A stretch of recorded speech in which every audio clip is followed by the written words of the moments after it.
Bakunzi beza banjye inshuti magara nk'amaguru ngenza ndabaramukije mugire impagarike n'ubugingo.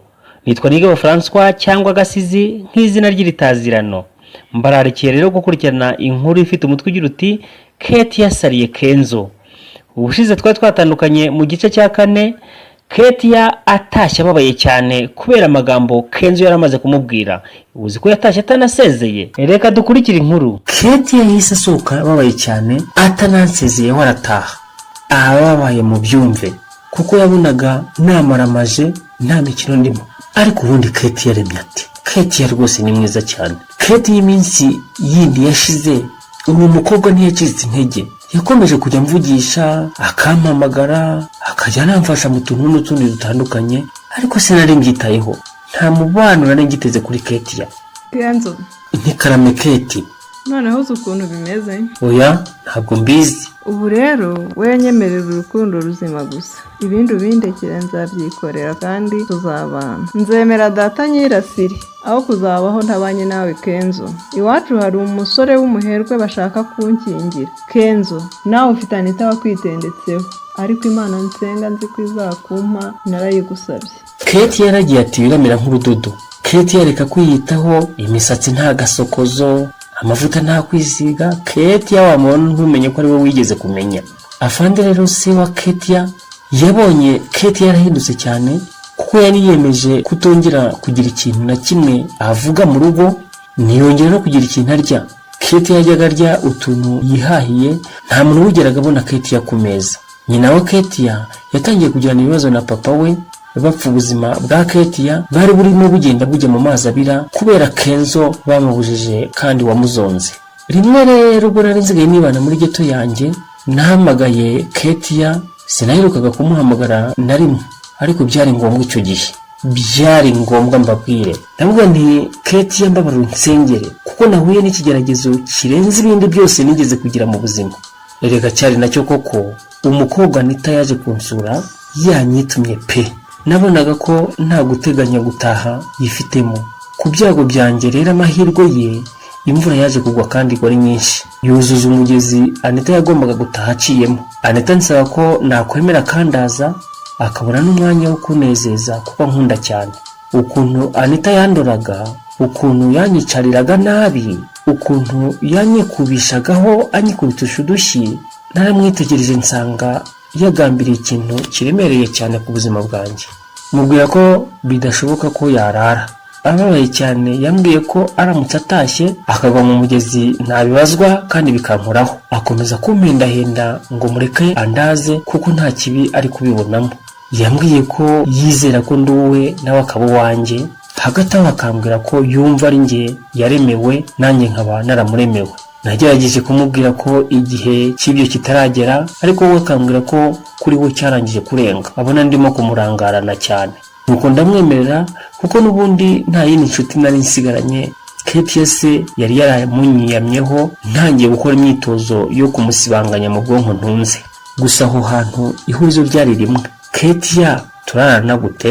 Kate turarana hehe? Kate bigende bite? Umutima wanjye wirabura ukanyumvisha uburyo mbonekewe, umukobwa w'ikizungerezi wanjye mu buriri. Umutima wanjye wera nawo ukampa gasopo. Uburyo bwiza bwashobokaga bwonyine ni uguhamagara Kate marayika murinzi wanjye. Kate naramuhamagaye mubwira ibyambayeho.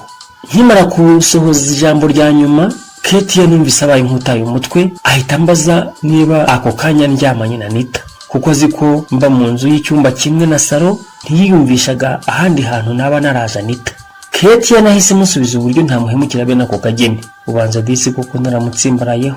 Namubwiye ko Kate namuraje mu cyumba cyanjye mu buriri bwanjye, ngiye nkaba ndimo nkumbagurika mu ntebe muri salo. Kenzo ndumva ubwenge bwanjye bucurana. Anita mu buriri bwawe koko? Ndumva rwose ncanganyukiwe. Anita ni mwiza cyane, ateye neza cyane kandi aragukunda birenze. Sinumva rero urugero rwo kwihangana usigaranye nirugushirana uko biri bugende.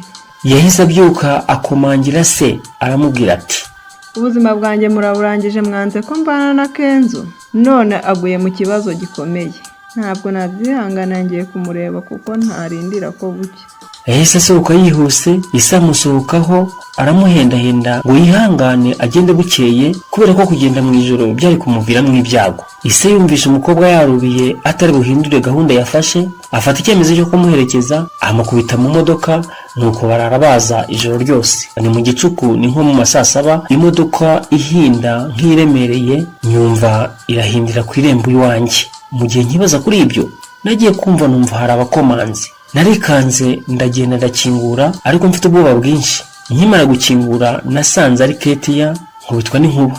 Ketia yaransuhuje ariko akomeza agenda, akomeza yinjira mu cyumba cyanjye. Ketia yarinjiye akubita amaso umukobwa w'ikizungerezi Anita aryamye yasinziriye. Kenzo, mbabarira Anita mukangure. Ketia, Anita ngaho mukangure, ariko umwitondeshe, ntumuhungabanye umbabarire, niwe mukunzi wanjye nsigaranye. Ketia yakanguye Anita yitonze, aramwitegereza neza, akibona uburyo asa, apfukama imbere y'igitanda aramutakambira cyane. Anita, mbabarira. Kenzo twemeranyijwe kubana ku buryo ubuzima bwanjye buri mu biganza bye. Sinakwihanganira umuntu n'umwe wamuntwara ngihumeka. Anita ntiyatindiganyije, wagira ngo n'uwandoze kuvugisha abakobwa b'umutima mwiza. Anita kuko yarasanzwe azi amakuru yanjye na Ketia, yaramubwiye ati mugenzi wanjye, umbabarire numvise papa wawe yarabyanze, yanga iby'urukundo rwawe na Kenzo, nshaka kwigeragereza amahirwe, gusa Kenzo nawe urampemukiye cyane, ntibyari ngombwa kumpururiza Ketia. Buryo rero butunguranye hari uteye ubwoba wahise twinjirana, byatumye nikanga umutima wanjye wenda kumvamo. Sinamenye ko Ketia yari yaje azanye na Fande Ise umubyara, naho ubwo yaramutegereje mu modoka, abonye amubuze aza iwanjye kureba uko byagenze. Nabonye Afande muri salo iwanjye, numva ejuru n'ishyano birangwiriye. Afande namukubise amaso mburaho nkungira, ariko ndikomeza nk'umugabo uri iwe nyine. Gusa Afande yaje yiyoroheje aradusuhuza bisanzwe, hanyuma Ketia yatangira kubwira se uko byagenze. Bidatinze se wa Ketia yahise ansaba imbabazi cyane, ati bana banjye mumbabarire, mbonye ko urwo mukundana rukomeye cyane, mugende mutegure ubukwe bana banjye, nzabafasha uko nzashobozwa kose.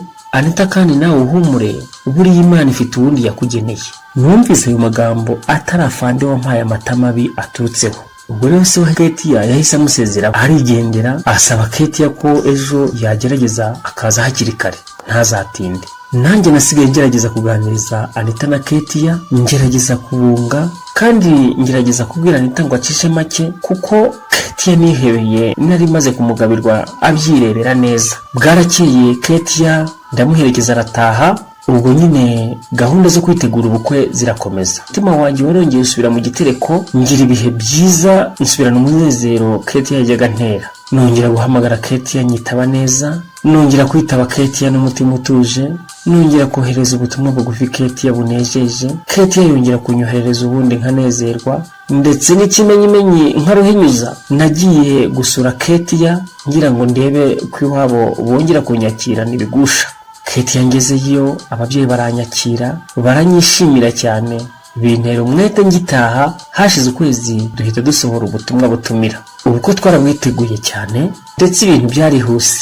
Mu kundi kwezi kwakurikiyeho, Kenzo nambaye ikamba, Ketia yambara ikanzu, yambara ivara nziza, hanyuma baratugaragira inshuti n'abavandimwe n'imiryango, tugira ubukwe bwiza bw'igitangaza. Njyewe Kami Kenzo na Ketia ubu turaho, dufite urugo rwiza nk'umugore n'umugabo babanye neza, dufite umwana umwe w'umuhungu, umugore wanjye Ketia yaratwite, mbega umunezero. Iwacu mbega ni nko muri paradizo twibera. Bantu banjye harakabaho urukundo gusa. Aha ni inkuru yacu Ketia yasariye Kenzo tuyisubikiye. Turabashimira mwebwe mwese mwakurikiranye iyi nkuru. Imana ibaduhera umugisha mwinshi.